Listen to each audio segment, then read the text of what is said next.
We're going to do our recap segment a little differently from now on, more similar for anyone that watched last week where we did our overreactions from the first 2 weeks of the NFL.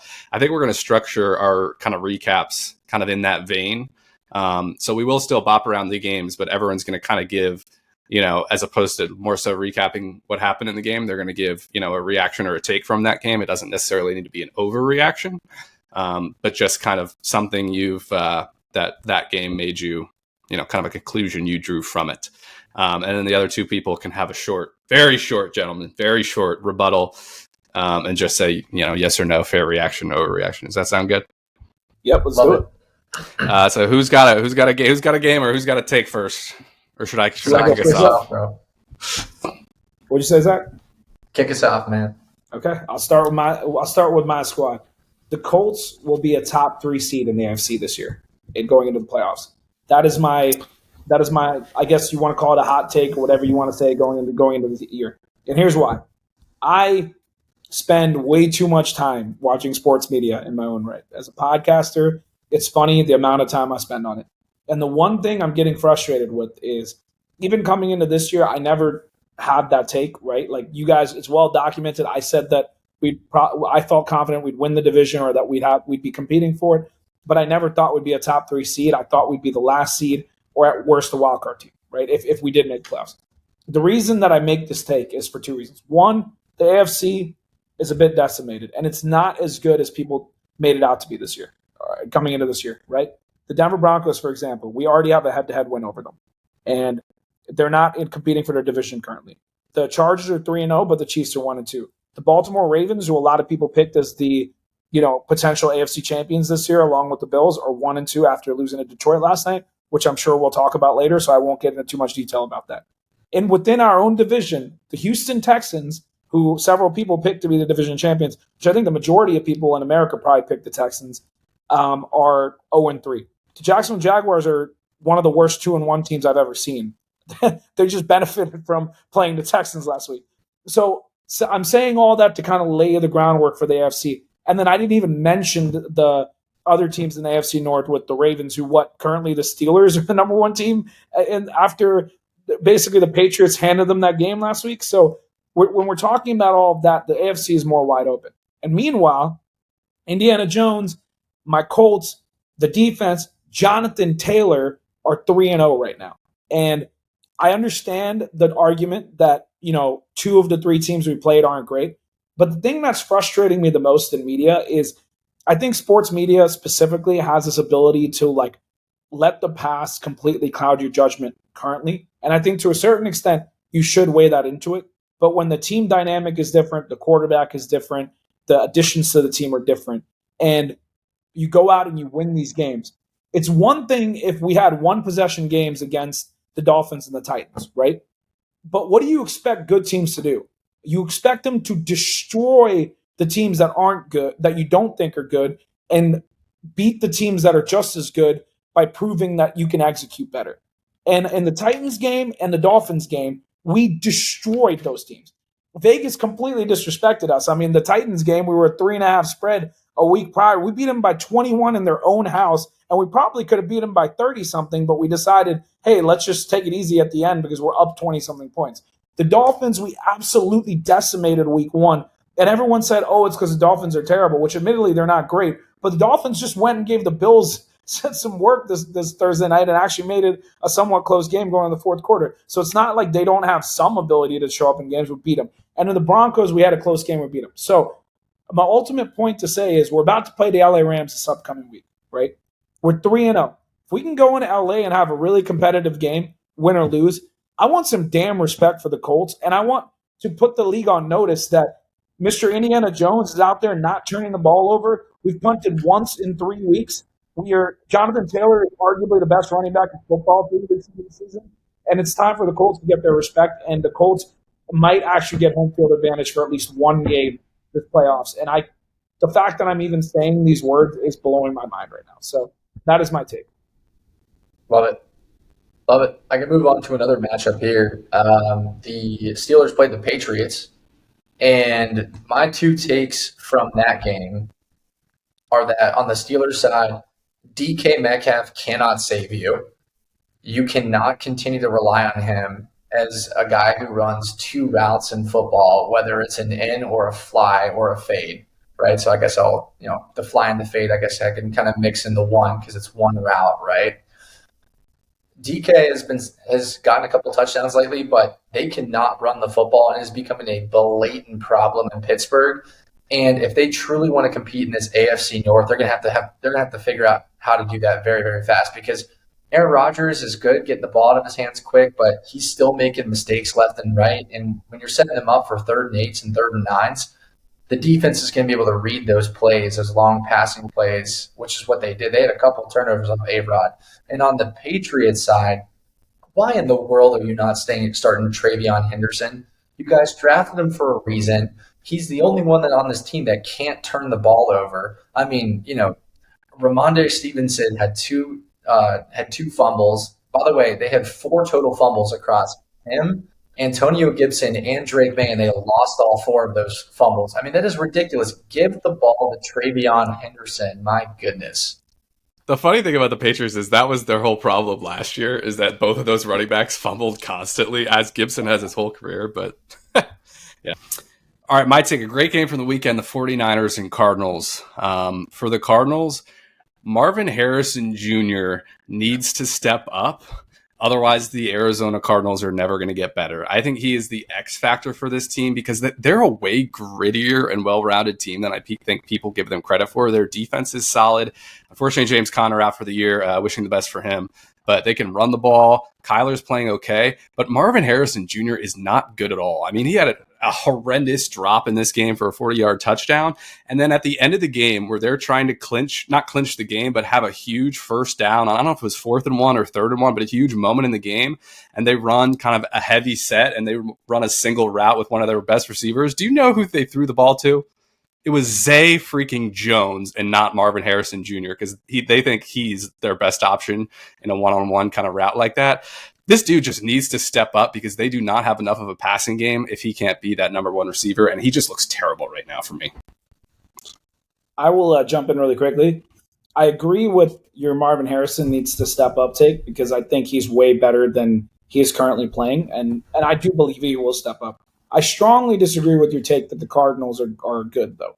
I actually think that them being 2-1 makes sense, and I think even the games that they've won have not been convincing. The Saints were driving down the field week 1, and Spencer Rattler threw a touchdown into his receiver's hands to probably win that game, and the receiver dropped it, and the Cardinals won that game. And then week 2, when it looks like they're going to win decisively, they let the Carolina Panthers storm back all the way to the point where they recovered an onside kick and had a potential to win that game. And then this week they go and they end up losing the game. Obviously, one of the reasons is because Marvin Harrison dropped the football. My point earlier about the Colts is exactly why I don't think the Cardinals are a good team. You're playing not good teams. When you play not good teams, you should be winning handedly. It shouldn't be close. They shouldn't be having game-winning drives on you consistently. It's okay if you have a dud week here and there, but I don't feel very strongly about the Cardinals. I don't trust Kyler because, I feel like as the season progresses, he'll probably start to I don't want to disrespect him. I think he'll start to struggle more. Unfortunately, James Conner got hurt. I think Trey Benson's good. We'll see what happens with that. And I don't think their defense is particularly great. They don't scare me. I feel like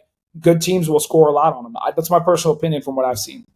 I think they're a solid club. They just don't have receivers.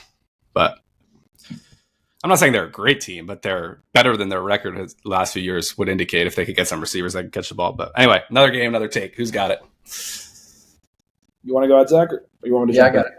So in the infamous words of Aaron Rodgers, I was just talking about the Steelers earlier. I remember when they started the Packers a couple years ago. They were 0-2 or 1-2, 0-3, something like that. And he went to the press conference and he just said, "Relax. Everybody just relax. It's okay." And then what happened? The Packers ended up going to the playoffs, deep into the playoffs later that year. I want to say the same thing for this year's Packers. and the Baltimore Ravens. For any of the fan bases that are going crazy because of the losses that transpired this week, just relax, because the Packers and the Ravens are incredible teams that I expect to go on deep runs this year.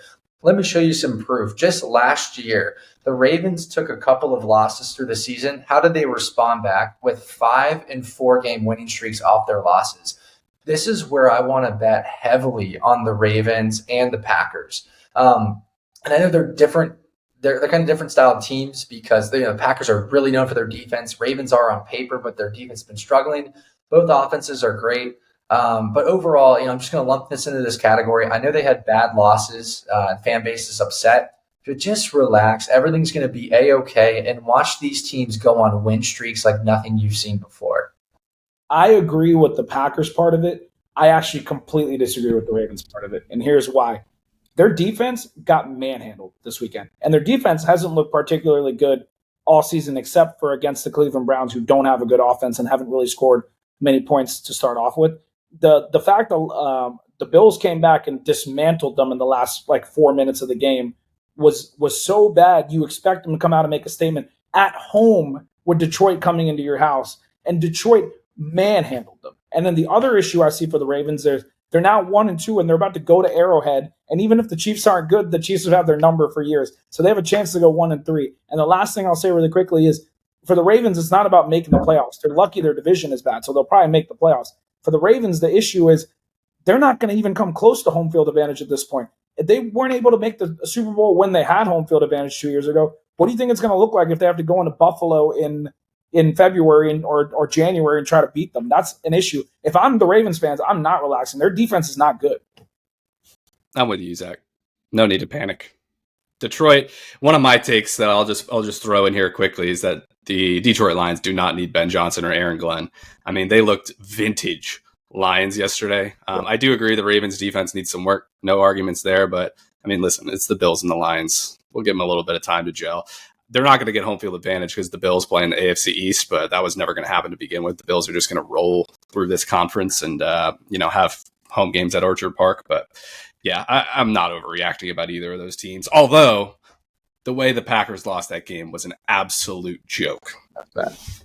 So, in a way, I think psychologically it'll help them bounce back because they were doing that bullshit where they were like, excuse my language, where they were like, oh, we might go undefeated. Like, they needed that reality check. I'm surprised you guys aren't harder on the Ravens. I'm not saying they won't be good, but this is embarrassing the way that they've started their season personally.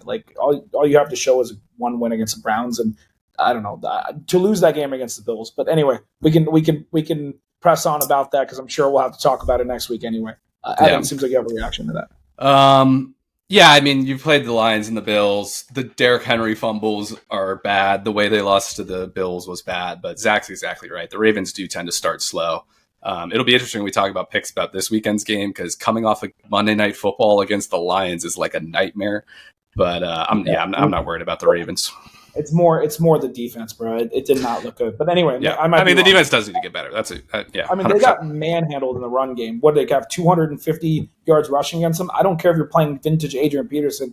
Letting that up as one of the best teams in AFC is just embarrassing in my opinion. But anyway, I'm gonna continue. My take is the Philadelphia Eagles might be a better team or at least win the NFC East convincingly if MDS was the offensive coordinator. That is my take for this week. And here's why. What are they doing? The Rams are a good team. I'm actually frustrated with the Rams because they had so many chances to win that game. The funny part is Matt Stafford didn't even play that well, and they had a decisive lead. And for them to get 2 kicks blocked because the Georgia boys were just mauling them on special teams is embarrassing. You need to win that game, but at least it shows that the Rams are better than I think people gave them credit for being. But what is this offensive game plan they've been running?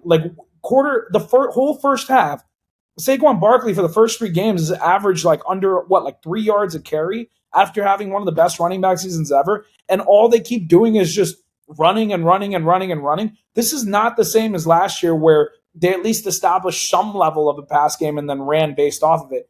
The first half, they were getting decimated by the Rams and made no adjustments. And then in the second half, I bet Nick Sirianni probably walked up to the OC and said, yo, throw the damn ball. And I'm sure A.J. Brown was like, throw me the damn ball. And I'm sure Jalen Hurts, who's one of the nicest guys in the league internally and hopefully externally, was saying, bro, let me throw the ball like I did in the Super Bowl when we won. And of course, they came out the second half of the ball. This is the exact conversation I was having with Zach a week or two ago, where I was like, they went away from throwing the ball with Jalen Hurts, and they were paying the price for it. Finally, they threw the ball, and maybe we'll see their offense be a little bit better going forward with that. But I think we could have schemed a better game plan than they had going into that one for offense. Love that take. Yeah, I had basically the same thing written down, is that the Eagles just got way scarier because they didn't have a choice because they were down by 3 scores, and they were like, oh, we have to throw the ball now. And they were like, oh, yeah, we have Jalen Hurts and A.J. Brown and Devontae Smith and Dallas Goedert. We can just throw the ball all game long and still kick your butts that way. So I think the Eagles, it woke up their OC, like I said. I've talked to some Eagles fans that agree. And I think now that they've come to that realization, they just got a whole lot scarier, more like their Super Bowl winning selves.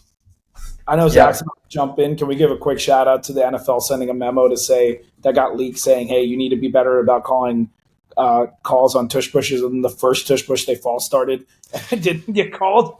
And it was like a clear false start. Jumped and they didn't call it. It was hilarious. Go ahead, Zach. Oh my gosh, that's good. All right, so for my take here, my reaction is the Baker Mayfield confidence is not permanent; it's temporary. And what I mean by that is the Tampa Bay Buccaneers, they're like getting a pass right now. They're 3-0. They're like a shoo-in to win the NFC South. They're certainly heading that direction. And it's all about the Baker show. Like, we forget what he did in Cleveland and in Carolina, all right? And, in his short stint with Los Angeles, which I don't even count, okay?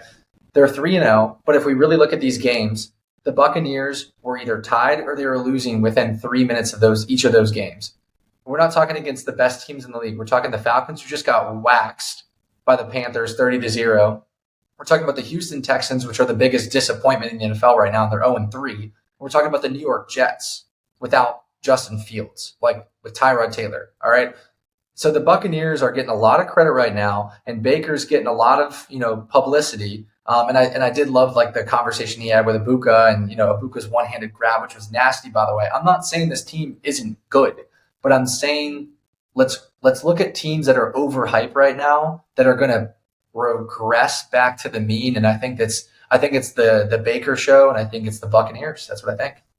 You want to go first, and I'll piggyback off you? Yeah, I mean, I don't disagree that. I mean, they're lucky to be 3-0, so I 100% agree with that. I don't think they're, one of the couple elite teams in the conference. They're a very good team, similar to like they were last year. But I don't think this is in any way Baker's fault at all. And, part of the reason they are 3-0 is because of him. So that piece I don't agree with. But yeah, overall, fine take.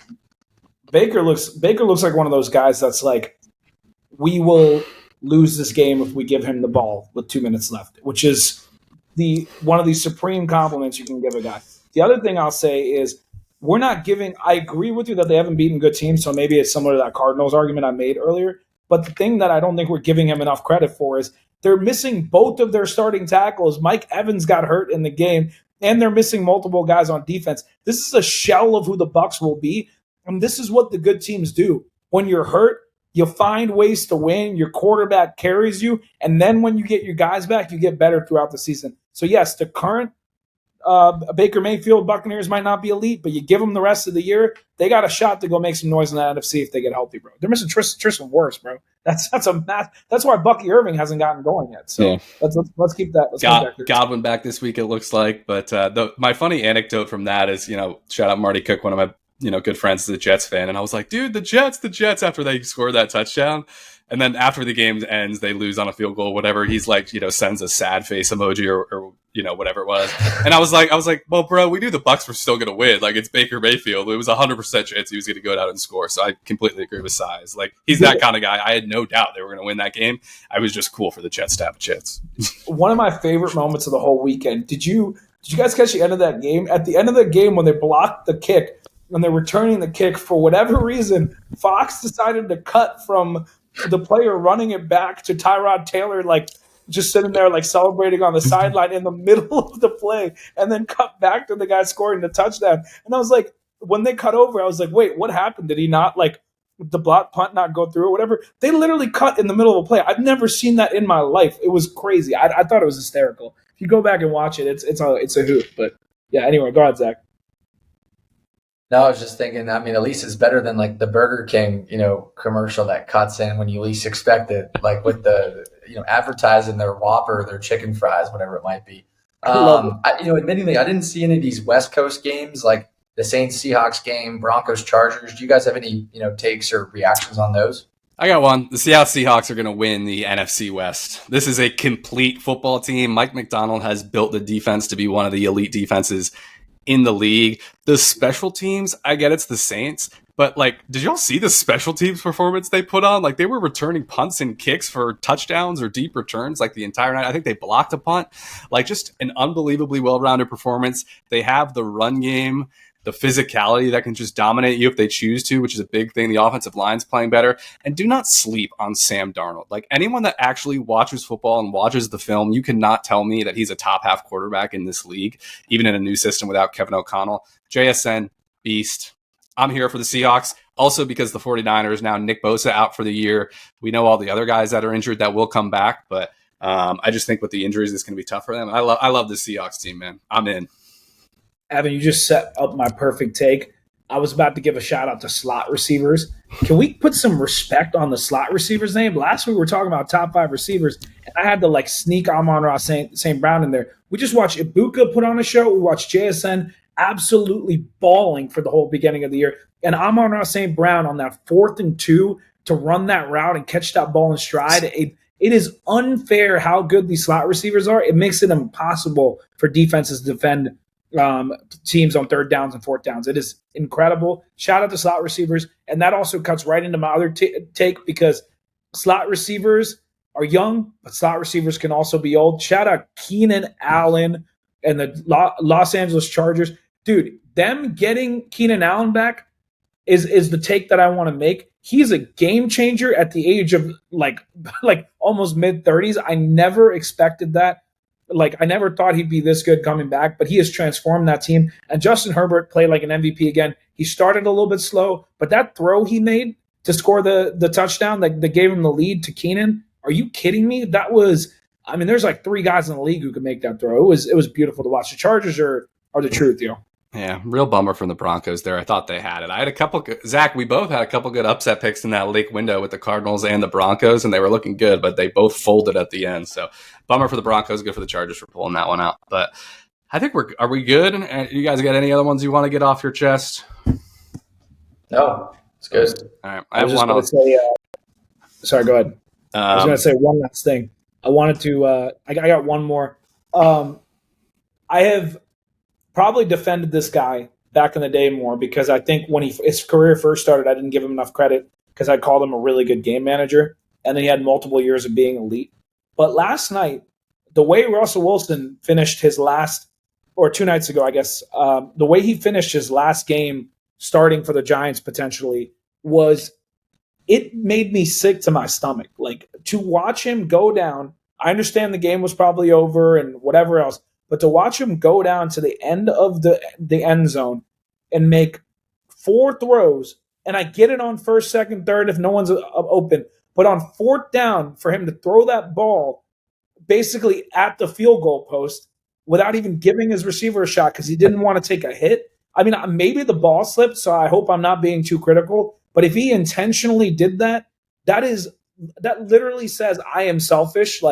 I don't care about the team, and I don't care about the people around me, and I don't care about the organization at all, or I don't care about the NFL. That is how. I know this is a hot take or maybe not a hot take, but I know I'm being really hard on him. But that really pissed me off, and I'm so glad Jackson Dart gets to start this week because Russell Wilson should not be playing next week if you're going to give up on your team like that. Also, the other thing I'll say is poor Jackson Dart. I think they ideally wanted to wait one more week so that he could start against the Saints, but instead, because of Russell Wilson, he's about to start his first game of his NFL career against the Los Angeles Chargers. So it is what it is. Yeah, this was actually, I was going to save this one for time purposes for the pick'ems, but I have a take on this. Yeah. Do we know what happened on the 4th down? Did the reporters ask him? Was it I'm assuming it wasn't a throwaway. He's a veteran. He would know that it's 4th down. I can't throw this ball away. Did it slip or was it just a miss? It was so weird. Yeah. That was hard to watch, bro. It was hard to watch. The only thing it could have been was a slip. There's no way that was a miss. It better be a slip. If he intentionally just threw that ball away because there was a guy that was about to hit him, If he threw that away because he was like, "Oh, the game's over. I don't want to get hit." Like, oh my god, bro, it's gross. Yeah, my take though is that Jackson Dart could have a Justin Herbert level impact in his rookie year, to where he starts coming in after the first 4 games and then just plays way better than I think people are expecting in terms of statistical numbers. And, he's not going to like lead the Giants to the playoffs or anything like that. I'm not saying that, but I think he could have that Justin Herbert kind of foundation that after this season is over, we're like, okay, they have a real guy here and the team around him is in pretty good shape as well. And we could be going into next season, maybe saying what Zach's been saying. So I think that's an interesting comparison, especially as he goes to play Justin Herbert, for when Justin Herbert kind of came in second, third game of the year and really popped off. But the problem is the schedule, as Cy alluded to, is brutal. I do think this was the perfect opportunity to start him because, you'd love for him to play the Saints, but NFL debut in the Superdome where you're not going to be able to hear anything, like that is a nightmare. So I think you had to do it here, and there were no opportunities after for it. So I'm excited to watch him play, though. Shout out to Zach's NFC champions, the New York Giants. Yeah, Zach, it's not going well. Are you going to pick him again this week, man? Or are you done? No, I can't. I think I'm giving up on the take because in the take I mentioned, like, I applauded Russell Wilson, and I was like, oh yeah, he's a vet and he's going to lead them. So I'm just blowing it up. I'm blowing it up at this point. Yeah. Yeah, I think you got to. The team is pretty good though. Like with decent quarterback play, bro. What? Cam Scatterboo. I know you didn't want to give him love, Evan, but the guy is balling. He looks good. He looks good. It's a shame Tracy's hurt, and they got to figure out a way to actually just force Neighbors some touches as opposed to just letting the coverage dictate. But yeah, one shout out, Isaiah Rodgers had the best game in NFL, or since PFF has started tracking. That was the best football game anyone's ever played. Did you guys see this? The Vikings guy? No, I didn't. He had a pick 6 early in the game, and then he had a strip that he recovered and took to the house. He had 2 touchdowns, and PFF gave him a 99.9 overall grade, which is the first time they've ever done that. It's the greatest game in NFL since they've been tracking. I just wanted to shout that out. It's so cool. Shout out to Isaiah Rodgers because I know Zach loves cornerbacks, and he was a big piece for the Eagles last year. Hey, Zach, how hysterical would it be if Carson Wentz ends up being the reason the Vikings were good this year? That would make me feel really, really good, actually, because it would make my Giants take salvageable, knowing Evan's affiliation with J.J. McCarthy. Let's all be clear that they in no way, shape, or form won this game because of Carson Wentz. Let's just get that out of the way. As I just mentioned, this quarterback scored 2 touchdowns for them. To be clear, I'm not saying they won it because of Carson Wentz, but Carson Wentz looked better than J.J. McCarthy did a week ago. You know who else was back this week? Christian Darrisaw, and I said exactly that this was going to happen. There are going to be no concerns about J.J. coming back in week 7 when he's healthy.